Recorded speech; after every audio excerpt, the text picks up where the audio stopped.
Cultivate Cultured Brands.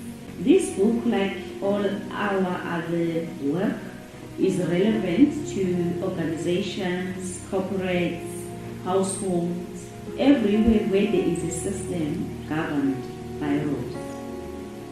I use various analogies in this book to define culture.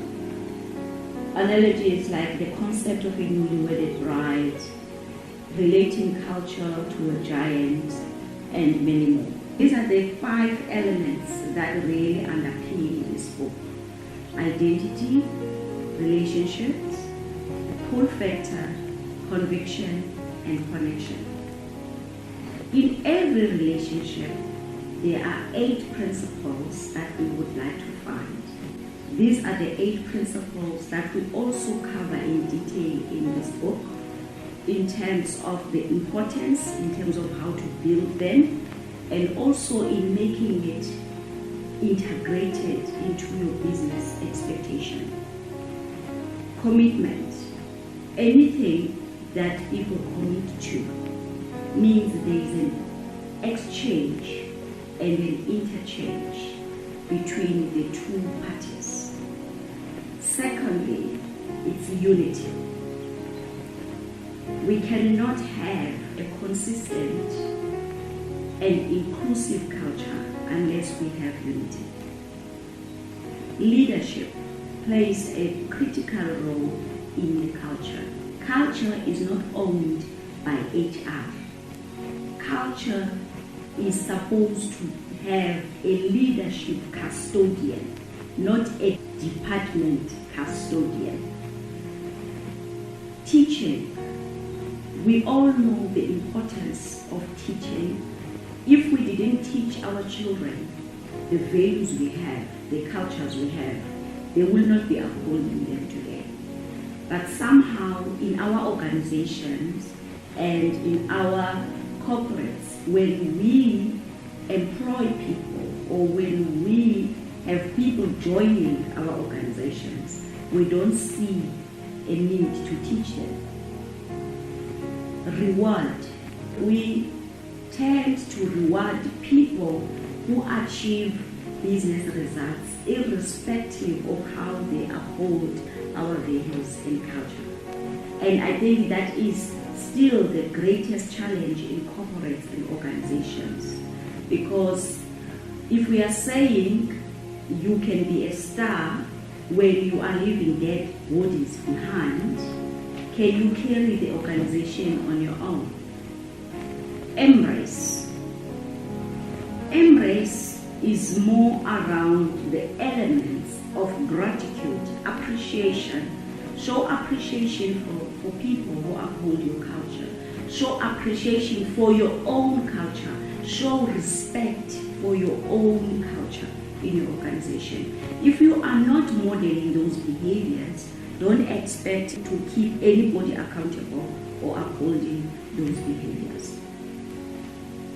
And we all know that what we don't measure, what we don't reward, where there are no consequences, then that element is actually just there. The last element, the 8th element, principle, is dominance. Is your culture dominant or dominant? Dominant does not necessarily mean there is no culture. It means there's culture.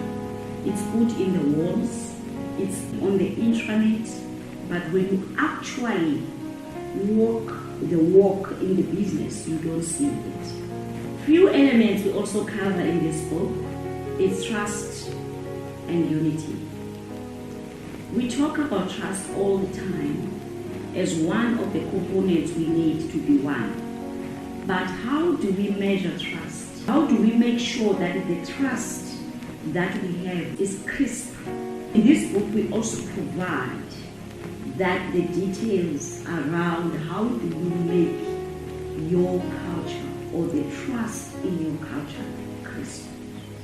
The second element, as I said, is unity. Because where there is no trust, there can never be unity. So in this book, we cover 5 ways how we can build unity.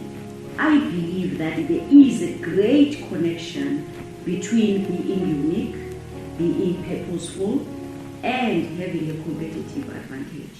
So in this book, we also speak about the 6 qualities of purpose-driven culture. How do you make sure that your uniqueness as an organization is your competitive advantage, is the underpinning purpose of your existence? And what is that uniqueness? Because that's the fabric you don't want to lose. That is the bone, the backbone that you don't want broken. It is evident that we reward people and recognize people significantly who perform well. But we find it difficult to actually recognize and reward people who uphold our cultures. Yet, we speak of business conduct, the ethical code, as part of ethical leadership that keeps the integrity of their business. But the question is why? In this book, I discuss 6 attributes of a successful, rewarding culture and 4 components of showing that embrace towards your culture. I also share the differences between the dormant and a dominant culture. I conclude the book with the 5 key players in the culture and the 2 competences that are needed to shape a culture of the organization. We identify 4 kinds of cultures that exist in organizations depending on how these 2 leadership competences are managed or are being applied by the leader. I hope you will get an opportunity to interact with this book or with me to ensure we build a legacy of a competitive, sustainable, strong, and inclusive culture. Let us join hands and create meaning together. I wish for you and your teams to reap a legacy, to invest in what lasts, to travel the journeys that matter, and to engage for fruitfulness. Thank you for watching.